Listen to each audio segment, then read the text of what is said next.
Здравствуйте, уважаемые зрители моего YouTube канала. Я Валерий Табаков, юрист. Сегодняшняя новость достаточно такая проблематичная. Она в результате ударов США и Израиля по Ирану был убит лидер Ирана Аятолла Хамени. И в этой связи я хочу поделиться с вами анализом одной из ключевых глобальных организаций мировых, Организации Объединенных Наций, ООН и, в частности, ее Совета Безопасности. Мы поговорим об истории создания ООН, о роли Совета Безопасности и некоторых спорных моментах в его работе, которые ставят под сомнение его легитимность и эффективность. Я буду опираться на исторические факты, правовые аспекты, чтобы лучше понять, почему эта структура нуждается в радикальной реформе или даже в роспуске. Итак, краткая история ООН и его Совета Безопасности. Организация Объединенных Наций была создана после Второй мировой войны 24 октября 1945 года, когда вступил в силу ее устав. Идея возникла еще во время войны. В 1941 году президент США Франклин Рузвельт и премьер-министр Великобритании Уинстон Черчилль подписали Атлантическую хартию, где заложили принципы послевоенного мира. В 1942 году 26 стран подписали Декларацию Объединенных Наций, а в 1943-1945 годах прошли конференции в Думбартон, Окс и Сан-Франциско, где был разработан устав ООН. Цель ООН – поддержать международный мир и безопасность, развивать дружеские отношения между народами, решать экономические, социальные и гуманитарные проблемы. На момент основания в ООН входили 51 страна, а сегодня 193. Совет Безопасности – это ключевой орган ООН, ответственный за поддержание мира. Он состоит из 15 членов. 5 постоянных – США, Россия, Китай, Франция и Великобритания – с правом вето и 10 непостоянных, избираемых на 2 года. Постоянные члены – это победители Второй мировой войны – США, СССР, Китай, Франция и Великобритания. Право вето позволяет любому из них блокировать резолюции, что часто приводит к параличу Совета Безопасности в кризисах. Теперь спорный аспект в работе Совета Безопасности. Это незаконный ввод России. Изначально постоянным членом Совета Безопасности был Советский Союз. После распада СССР в декабре 1991 года Россия, как правопреемница, автоматически унаследовала место СССР в ООН и Совете Безопасности. Это было подтверждено письмом президента Бориса Ельцина от 24 декабря 1991 года, где он уведомил Генсека ООН о том, что Россия продолжает членство СССР. Однако с правовой точки зрения этот процесс вызывает вопросы. Устав ООН, статья 23, перечисляет постоянных членов, включая Союз Советских Социалистических Республик. Нет механизма автоматического преемства для новых государств. Генеральная Ассамблея ООН не проводила голосования по этому вопросу, просто приняла к сведению. Некоторые юристы, включая экспертов из Украины и других стран, считают это нарушением. Россия не была избрана или утверждена, как того требует процедура для изменений в составе. Это создает прецедент, где один из ключевых органов мира опирается на неформальное признание, а не на строгий правовой процесс. В итоге Россия использует вето для блокировки резолюций, касающихся ее собственных действий, что подрывает доверие к Совету Безопасности. Одним из ранних примеров паралича Совета Безопасности еще до распада СССР стал ввод советских войск в Афганистан в декабре 1979 года. 27 декабря 1979 года СССР начал полномасштабную военную интервенцию, отправив около 30 тысяч солдат для поддержки просоветского правительства в Кабуле под предлогом защиты от внешней агрессии и помощи братскому народу. Это привело к десятилетней войне 1979-1989 годы, унесшей жизни сотен тысяч афганцев, советских солдат и спровоцировавшей глобальный кризис. Ключевой момент: операция не получила никакой санкции Совета Безопасности ООН. Напротив, 7 января 1980 года СССР наложил вето на проект резолюции, осуждающий вторжение. Это привело к тому, что Совет Безопасности не смог принять решение, и вопрос был передан на чрезвычайную сессию Генеральной Ассамблеи ООН по резолюции Совета Безопасности 462 от 9 января 1980 года. Генассамблея осудила действия СССР резолюцией ЕС 6/2 от 14 января 1980 года, 104 голоса за, 18 против, 18 воздержались, потребовав немедленного вывода войск. С точки зрения международного права это было прямым нарушением Устава ООН, статья 2, пункт 4, запрещающим применение силы против суверенитета государств. Война стала катализатором для роста исламского фундаментализма, создания Аль-Каиды и долгосрочной нестабильности в регионе, но Совет Безопасности оказался беспомощным из-за вето постоянного члена СССР. Далее. Бомбардировка Белграда США без санкций Совета Безопасности ООН. В 1999 году НАТО под руководством США провело операцию «Союзная сила» бомбардировки Югославии, включая Белград, в ответ на кризис в Косово. Это продолжалось 78 дней, с 24 марта по 10 июня, и привело к гибели сотен гражданских лиц, разрушению инфраструктуры. Ключевой момент: операция не получила санкций Совета Безопасности ООН. Россия и Китай выступили против, и резолюция не прошла. США и НАТО обосновывали действия гуманитарной интервенции для предотвращения этнических чисток, но с точки зрения международного права, Устав ООН, глава 7, военные действия без одобрения Совета Безопасности считаются нарушением. Это был прецедент, когда Запад обошел ООН, ссылаясь на ответственность защищать, но без формальной резолюции. В результате Косово провозгласило независимость в 2008 году, что также не было признано всеми членами ООН. Далее.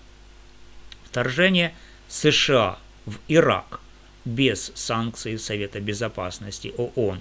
В 2003 году США под руководством президента Джорджа Буша-младшего вторглись в Ирак, свергнув режим Саддама Хусейна. Операция «Иракская свобода» началась 20 марта без резолюции Совета Безопасности ООН, разрешающей применение силы. США обосновывали вторжение наличием оружия массового поражения и связями с терроризмом, но поздние расследования, например, доклад Чилкота, показали, что доказательства были преувеличены или вообще ложными. Резолюция 1441 2002 года требовала от Ирака разоружения, но не давала карт-бланш на вторжение. Франция, Россия и Китай выступили против, и США обошли Совет Безопасности, сформировав коалицию желающих. Это привело к хаосу в Ираке, росту терроризма, включая ИГИЛ, и миллионам жертв. С правовой точки зрения нарушение устава ООН, подчеркивающее, как постоянные члены игнорируют орган, когда это им выгодно. Далее. Вторжение России в Украину без санкций ООН. Аналогичная ситуация произошла в 2022 году, когда Россия начала полномасштабное вторжение в Украину 24 февраля. Официально Москва называла это специальной военной операцией для демилитаризации и денацификации, но международное сообщество расценило это как агрессию.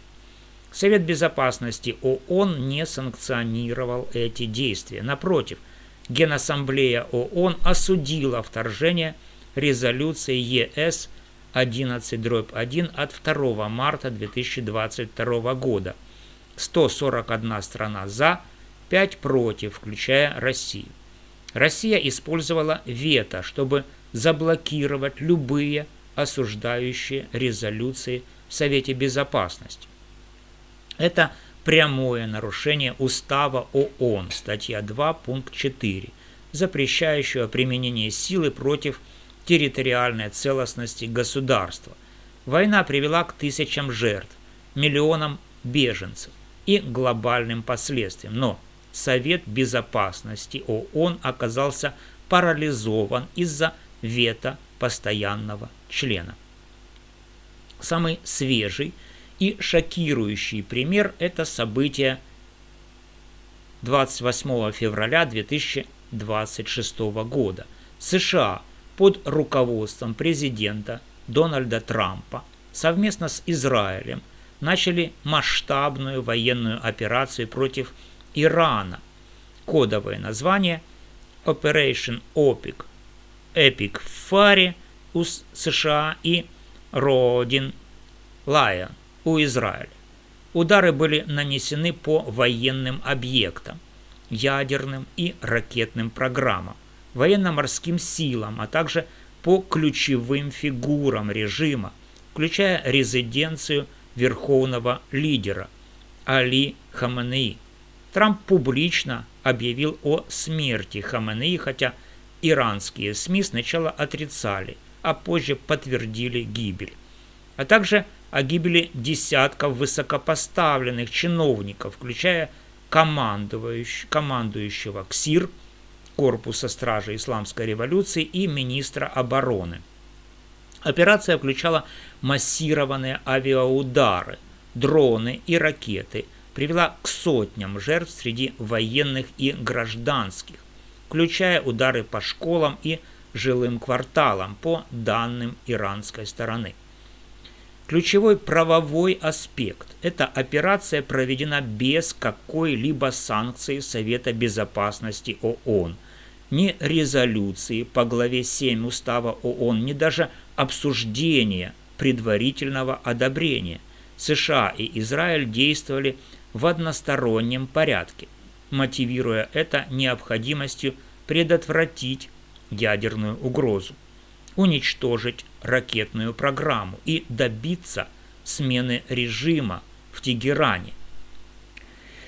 Трамп прямо призывал иранский народ к восстанию против своего правительства. Иран ответил ракетными и дроновыми ударами по Израилю, а также по базам США и союзников в регионе: Бахрейн, Объединенные Арабские Эмираты, Катар, Кувейт, Саудовская Аравия и другие. Это привело к эскалации, жертвам и угрозе полномасштабной региональной войны. Генеральный секретарь ООН Антонио Гутерриш осудил действия как грозящие международному миру и безопасности. Но Совет Безопасности ООН, как обычно, оказался парализован. США, постоянный член с правом вето, заблокировали любые осуждающие резолюции. Россия и Китай осудили агрессию, но их вето тоже не прошло бы в обратную сторону.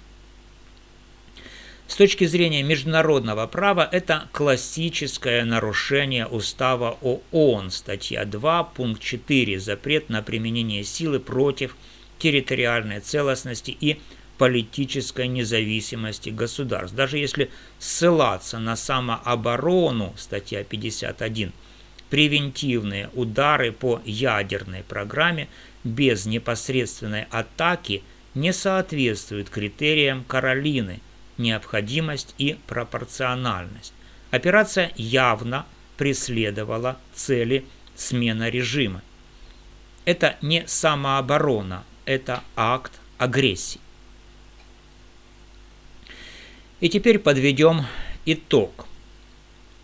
По всем примерам, от Афганистана 1979, Белграда 1999 и Ирака 2003, через Украину 2022 до Ирана февраля 2026, Совет Безопасности ООН не предотвращает войны, а часто служит ширмой для них.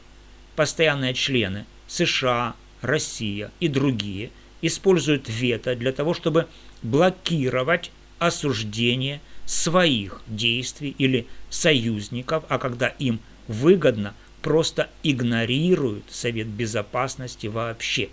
Россия незаконно унаследовала место СССР без формальной процедуры.